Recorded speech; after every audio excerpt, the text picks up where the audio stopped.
आज इस वीडियो में हम आपको सोमवती अमावस्या की कथा सुनाएंगे। उससे पहले आप सभी से निवेदन है, हमारे चैनल पर पहली बार आए हैं तो हमारे चैनल को सब्सक्राइब और हमारी वीडियो को लाइक ज़रूर करिएगा। सोमवती अमावस्या के दिन भगवान शिव की उपासना की जाती है। ऐसी माना जाता है कि जो व्यक्ति सोमवती अमावस्या का व्रत रखता है उसकी सभी मनोकामनाएं पूरी होती है, साथ ही अखंड सौभाग्य की प्राप्ति होती है। सोमवती अमावस्या के दिन कथा जरूर सुननी चाहिए। तो कथा कुछ इस प्रकार है कि एक गरीब ब्राह्मण परिवार था। उस परिवार में पति पत्नी के अलावा एक पुत्री भी थी। वह पुत्री धीरे धीरे बड़ी होने लगी थी। उस पुत्री के समय और बढ़ती उम्र के साथ साथ स्त्रियोचित गुणों का विकास भी होने लगा था। वह लड़की सुंदर, संस्कारवान और गुणवान थी, किंतु गरीब होने के कारण उसका विवाह नहीं हो पा रहा था। एक दिन उस ब्राह्मण के घर एक साधु महाराज पधारे। वो उस कन्या के सेवा भाव से काफ़ी प्रसन्न हुए। कन्या को लंबी आयु का आशीर्वाद देते हुए साधु ने कहा, इस कन्या के हथेली में विवाह योग रेखा नहीं है। तब ब्राह्मण परिवार ने साधु से उपाय पूछा कि कन्या ऐसा क्या करे कि उसके हाथ में विवाह योग बन जाए।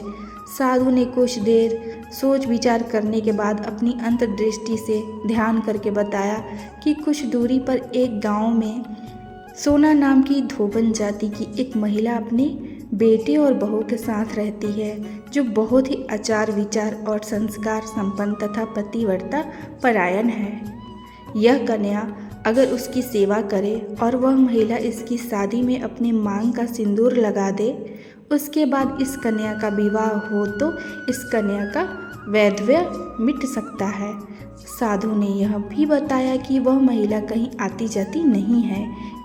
यह बात सुनकर ब्राह्मणी ने अपनी बेटी से धोबिन की सेवा करने की बात की। अगले दिन कन्या प्रातःकाल ही उठकर सोना धोबिन के घर जाकर साफ सफाई और अन्य सारे काम करके घर वापस आ जाती है। एक दिन सोना धोबिन अपनी बहू से पूछती है कि तुम तो सुबह ही उठकर सारे काम कर लेती हो और पता भी नहीं चलता। बहू ने कहा, माँ जी, मैंने तो सोचा कि आप ही सुबह उठकर सारे काम खुद ही खत्म कर देती हैं। मैं तो देर से उठती हूँ। इस पर दोनों सास बहू निगरानी करने लगी कि कौन है जो सुबह ही घर का सारा काम करके चला जाता है। कई दिनों के बाद धोबिन ने देखा कि एक कन्या अंधेरे में घर में आती है और सारे काम करने के बाद चली जाती है। जब वह जाने लगी तो सोना धोबिन उसके पैर पर गिर पड़ी। पूछने लगी, आप कौन हैं जो इस तरह छुपकर मेरे घर की चाकरी क्यों करती हैं? तब कन्या ने साधु द्वारा कही गई बात बताई। सोना धोबी पति परायण थी, उसमें तेज था। वह तैयार हो गई। सोना धोबिन के पति थोड़ा अस्वस्थ थे। उससे अपनी बहू से अपने लौट आने तक उससे घर पर ही रहने को कहा। सोना धोबिन ने जैसे ही अपने मांग का सिंदूर उस कन्या के मांग में लगाया, उसका पति मर गया। उसे इस बात का पता चल गया। वह घर से नीराजल ही चली थी, यह सोचकर कि रास्ते में कहीं पीपल का पेड़ मिलेगा तो उसे भौरी देकर और उसकी परिक्रमा करके ही जल ग्रहण करेगी। उस दिन सोमवती अमावस्या थी। ब्राह्मण के घर मिले पुए पकवान की जगह उसने ईंट के टुकड़ों से 108 बार भौरी देकर 108 बार पीपल के पेड़ की परिक्रमा की और उसके बाद जल ग्रहण किया।